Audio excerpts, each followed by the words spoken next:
At the beginning of the year, I'm faced with the same struggle. What do I want to accomplish? It's like all of a sudden my life feels so significant and I'm stressed about making sure it means something. But after long hours of prayer, I've come to the conclusion that this year I don't want to have or gain more, but I want to be more effective, more consistent, loving, caring, motivating, inspiring. I strive to exist in a way that creates spaces for others to be more of what God has called them to. My biggest desire is that I leave this earth completely empty of all God has placed inside of me. So this year marks the beginning of that journey, the year of B.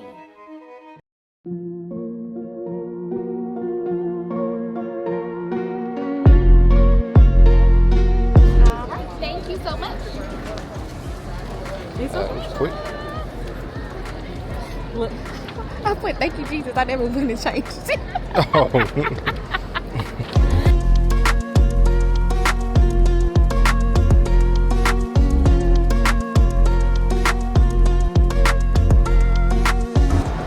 Something here for $100.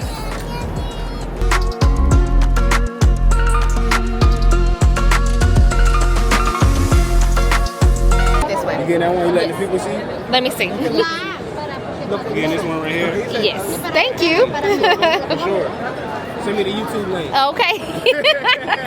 I would be doing the same thing if I wasn't working. Right. You on the clock? Do you vlog? Kinda, sort of, not really. That means we try. That means we trying to do better in 2025. Okay, so you have a channel. I do. Okay, I do too. What's your channel? Give a glam. Give a glam. Yes. What's yours? Doses by Tempest. Okay. Or Dose of Tempest. Okay, exactly. Good content, girl. All right, I'm gonna try. Okay. Ooh, we're going all the way down. All right.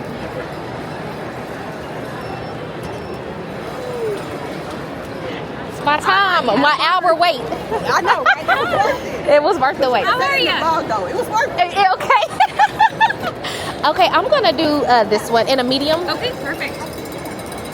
Fresh off the press. Fresh off the press. Thank you so much. All right. It's a little bit warm. Okay, thank you so much. Good luck. Thank you. I got all my race items, so I am officially race ready. It was good to come out here today, kind of see the people, get some of the jitters out of the way, because I was definitely nervous before I got out here, because it's just so many people and there's just one me. But I'm excited. I am about to play with my family. We're going to just spend the day at Discovery Green before we head back home. This is the race day morning. I'm being very quiet because my family is asleep. Girl, we cannot hear you. Let me take over. So yeah, anyways, this is a bag that my best friend Gabby got me, and I put it on for the first time when I ran this half marathon.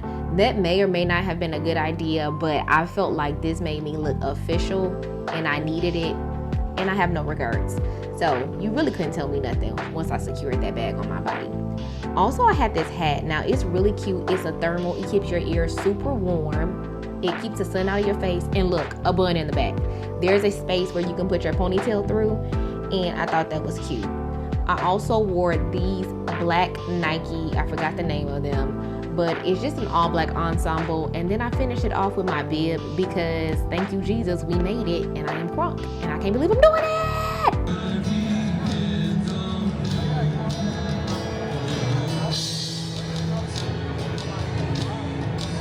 My friend today is here. We're race ready.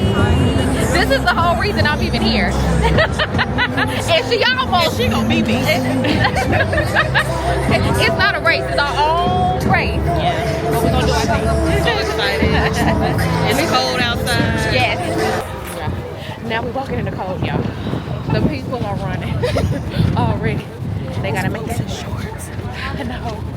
People have on shorts. That's the elite. We're the novice. But it's not too bad. Not as bad as I thought it would be.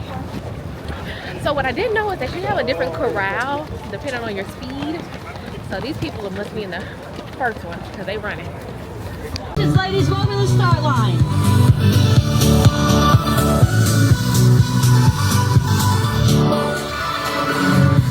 And just like this shot, my toes, my fingers, my nose, everything was completely frozen. And I was just praying to God that I could run these 13.2 miles in the cold weather.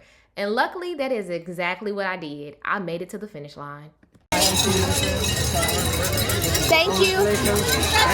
Oh.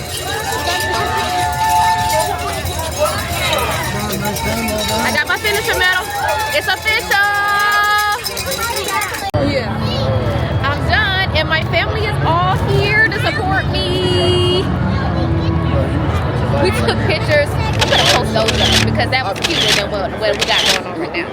But yes, I'm so happy my family came and supported me. I'm happy I finished it. My body is done. My ankles are done. I don't plan to run for at least another 48 hours.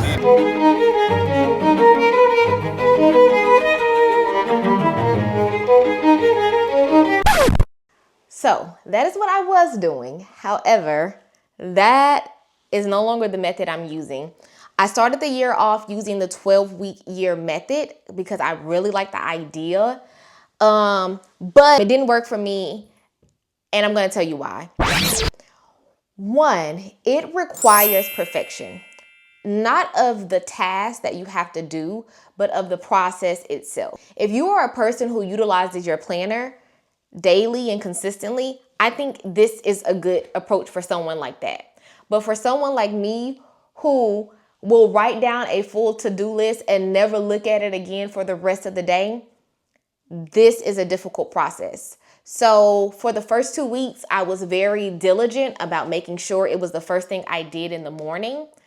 But then as time went by, I was not coming back to this each and every day or each and every hour to make sure I was checking things off my list and then coming back at the end of the day to figure out what I accomplished, coming back at the end of the week and taking inventory about what I did and didn't do. And then you're supposed to assess your week and say, did I do 95% of the task, 175, assess yourself, give yourself some feedback, have an accountability meeting, and then redo this process each and every week. For me, that was difficult because I could not perfect the process. Therefore, I did not get the full benefit of this. That was one thing. The second thing, and this is probably more of me than the process, but I had too many goals. So they say they don't recommend they say they only recommend that you do 3 goals at a time. And that's what I did. I did one that was a financial goal, one that was a fitness goal, and then one that was a personal creator goal. But all of those goals were quite hefty, and I really just couldn't manage, track, and document everything that needed to happen for all of those goals every single day and stick with it. Now, one thing I will say is, even though I had too many goals, the one I focused on the most and really was diligent about in the first few weeks, it worked. So there is some power in the process. However, the other 2 areas I completely just ignored, really. If you're going to do it, pick one goal at a time. And I think that's what I'll do. Later this year, I'll probably try to incorporate it, but just do one at a time to see if I can get, more momentum behind it. And then lastly, I just don't need this level of planning in my life. I'm a person that I'm trying to reduce the time between a thought and execution, and this prolongs it. It gives me more time to overthink. It gives me more time to let doubt and fear and things like that creep in. And so while I do need a high level plan of what I'm trying to accomplish, right? We all got to have a blueprint. It does not need to be this detailed. Not for me. This actually hurt me more than helped me, especially on the creative front. This is really good if you are trying to achieve a very tactical goal, right? Something that you can really put numbers behind and is not subjective at all. So for instance, the one that I did really well on was to lose X amount of pounds, right? You know exactly what you need to do. You need to eat better. You need to work out more. The things you need to cut out, the things you need to add. It's crystal clear what it takes to get there. And so it's just a matter of doing those things. However, for a creative goal, there are so many different routes and paths you can take to get to the same place that for a person like me, it takes so long for me to make up my mind about what I want to do that this did not help. Because here I am trying to do option A, B, C, D, and E, and they just want you to write down, what are you trying to do, girl? So that is kind of my thought on it. I am doing my own little system, and honestly, this is inspiring me because I feel like the planner that I need does not exist. And I think there are a lot of people out there with a brain like mine who could benefit from having something to track where it keeps you organized, but it also allows some room for your chaos. That's what I'm looking for, and that's what I need. So I'm going to work on that. I'm going to think about that. If I cannot find the planner I need, I'm going to make it. And I'm going to share it with the other people like me. That's what I've been up to. I have had an incredible year so far, and we're already 4 months in, and I'm just bringing you along. A lot of the things that I'm going to be sharing over the next few weeks have happened well within the beginning of 2025, but I think it's still worth sharing. But if you're watching this video, that means I was brave enough to hit publish and send it out into the world. I am trying to get better at being obedient in the things that I know God has called me to do. And also, like I said, tightening up that time between a thought and execution. And a lot of times for me, it's not even that I haven't executed on the vision. I have not released it. And I heard something that really resonated with me. And the person basically was saying, when you're creating something, when it's in your possession, you treat it like the most precious thing in the world. You put your heart, your soul, and you're all into making it the best it can be. But once you release it, you have to release it of all its value that it is to you and hope that someone else picks it up and appreciates it for what it is. So I'm taking y'all on this journey. I don't really know what's to come. God is like revealing one step at a time. So as soon as he gives it to me, I will jump over there and I will give it to you. But in the meantime, thank you so much for tuning in, watching. And hopefully this won't be the last video that you see from me this year.